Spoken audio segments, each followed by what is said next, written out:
ritual being used to make contact with these aliens or with these higher entities. And because of their Christian faith, they had the conviction. They saw this taking place, and they're like, well, we don't need to be a part of this. This is what the Bible talks about, and the worship of demons and of other gods, and especially being, using blood sacrifice and different types of black magic to be able to accomplish it. So they saw that, and they didn't want to be a part of it. They also were able to tie this back to what Jack Parsons and L. Ron Hubbard did in the desert in the late 40s. You've got literally just the group, and maybe a director knows about it. Nobody else. It's completely classified. It's top secret. It's under lock and key. But I want to mention something. One of the bombshells that we dropped was that there's a declassified federal document. Anyone watching this interview can go find this document. It's on the FBI vault. Document 6751. It's a document from the 40s. It was written by a prominent member of academia, and it was submitted to the FBI. In this document, they make a case that entities are not space aliens, but that they're interdimensional or extra-dimensional entities that are crossing over from a plane known as the ethereal plane. Now, we know, as researchers of the New Age movement, we know that is where the ascended masters are supposedly said to be on a high level. This ethereal plane is very popular. When you talk to people who astral project, people who channel, people who remote view, people who want to tap in or go on a trip, an ayahuasca trip, a DMT trip. Ayahuasca, different trips, DMT, that does allow you to cross over, or allows a person to cross over into those dimensions. Outside of that, the satanic ritual has proven to be the most effective, and from the research that we've done, the people that we've interviewed, that seems to be the constant. That's like it's a guarantee you're going to make contact if you do this. Now, the federal government had this document in the 40s, and language was used in this document that came right out of the playbook of Theosophy. Now, the guy that received this document, this is so crazy. The federal agent receives a document, and look, the FBI is constantly bombarded with phone calls and letters and emails, and they just can't deal with all of the propaganda from citizens. People make stuff up, and it's just it's nothing. It's crying wolf. So the FBI has to really be careful what they accept and what they don't. But this was back in the 40s. So the guy that receives a document, he recognizes that this information was received through paranormal means. As a matter of fact, the language used in the 40s was supernormal. That's the old way of saying paranormal, supernormal. So he says that all of this information was received through supernormal means, therefore we need to discount it. It's not valid information. Now, that's the headline that he put. It's like a cover letter. If he really believed that, why did they classify the document? Why did they classify it and then forward it to all of these FBI prominent members at the highest level of security clearance? Why in the world would they classify it and lock it up if they didn't believe it? It wasn't until years later that they declassified document 6751. And I read this document and I'm thinking, okay, since the 40s, the federal government at the highest levels have known that these are not space aliens, that these are entities coming from another dimension. This group, the Collins Elite, they really wanted to create, how can I put this? They wanted to create some type of resistance. Non-aggressive, of course. Non-aggressive resistance. That's what I understand that from my studies. That's what I believe. They wanted a non-aggressive resistance to what was taking place, because they saw that when a man or a group of men began to communicate with these entities, the hunger for power gets greater and greater and greater, and then you're no longer trying to get answers. You're now wanting to ask them to give you blessings. You're now getting technology and information from these entities, and you're utilizing it in the way that you structure your government moving forward. And you would say, well, why would these entities need the government? It's not a matter of them needing the government. It's a matter of setting up the scene for the end times deception where the Antichrist is going to unite the governments of the world. It's all part of their long game. They've been working on this since the beginning of time. It didn't work at the Tower of Babel. The Lord ended it quickly. But here we are today. Where are we today, and what happened between then and now?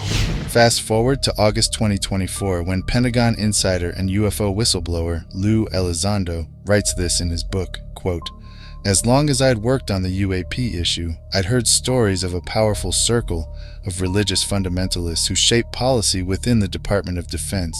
They were referred to as the Collins Elite. I'd heard the name bandied about, but honestly, I never gave their existence much credence. It was like hearing stories about the long-reaching power of the Illuminati. A secret religious society in the Pentagon? It sounded absurd. Wasn't the day-to-day bureaucracy and existence of the legacy program bad enough to entertain the notion that some generals and their staff of zealots actively promoted a religious agenda which drove policy inside of a sacred yet secular national security institution was simply a bridge too far. Yet I learned that the Collins elite were indeed real. But who were they and what was their agenda? Were they some sort of formal but secret order within the US government that had been part of the institution from its beginnings? Perhaps it was a rogue Masonic lodge that had managed to co-opt senior members of our military. It certainly made me think of the idea of the Illuminati. The more I thought about it, the more paranoid I became and the more conspiratorial it all seemed. I could not have pointed out a member if they passed me in the cafeteria. Later, I learned that several of the group's members were former colleagues and even a former supervisor of mine. For now, they remained elusive. Their ability to operate in complete anonymity was their strength. They were single-minded Pentagon and intelligence community lifers with the power to shape policy and kill programs simply with a whisper or a nod. Every action they took was motivated by their religious beliefs. How could this be possible in the United States? Obviously, there should not be a religious-based group in the DoD and IC making decisions based on their theological beliefs.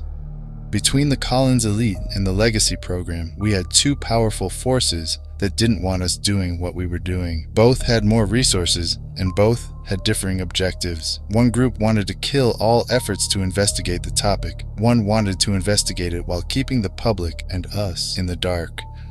Both operated in complete secrecy. I remember a meeting in the fall of 2009 that Jay and I attended with Jim, in which we openly talked about the wisdom of Jim dropping the investigations had gotten involved with that many considered to be dealing with the paranormal and instead focusing solely on UAP threats. I was convinced that if we produced some solid work under the AATIP banner, there wasn't a person in the Pentagon or Congress who could look away, and it would help Jim's efforts. We had found plenty of evidence of extremely advanced craft performing in ways we couldn't replicate and entering controlled US airspace at home and abroad without any repercussions. These facts alone warranted additional resources. Jim refused to lose focus on the overall scope as he felt it was all interrelated. He felt that if he could show DIA and DoD leadership the results of his efforts, any rational individual would see the value of continuing his anomalous investigations. The only problem, the briefing Jim wanted to share with leadership included words like archangels, angels, demons, and spiritual realm. I urged Jim to tone down the paranormal verbiage and focus instead on the importance of this work to U.S. national security. Our UAP investigations made us aware of a very real national security threat, and that was what I felt we had to focus on if we wanted people to pay attention. Lou, it's the truth, Jim said, his voice sounding increasingly frustrated. What's wrong with telling the truth? He had a point. There should never be anything wrong with telling the truth. But in this case, it's how you tell the truth that matters. Jim made a few adjustments to the slides, and we moved on. I felt bad for Jim. The program was his baby, and now people were trying to kill it. Jim believed with all his core that research on Skinwalker Ranch was worth pursuing. As he approached, he put his hands in his pockets and said something in a quiet tone that I'll never forget. Lou, you know we already know what these things are, right? I wasn't sure if Woods was asking a question or making a statement. I'm sorry, sir, I said. What are you specifically referring to? I sensed his annoyance. Deep in my mind, I secretly hoped Woods knew something I didn't. I hoped Woods would reveal to me that these UAP we hunted were actually some sort of secret US technology, hidden deep within the black budgets of the Defense Advanced Research Projects Agency, DARPA, or the Air Force Research Laboratory. That would have been a welcome relief. Have you read your Bible lately, Lou? He asked. Sir, I am familiar with the Bible, I said. What a strange thing to ask, I thought. Lou, you're opening a can of worms playing with this stuff, Woods said. It was clear to me he was talking about UAP. I can't imagine the look on my face.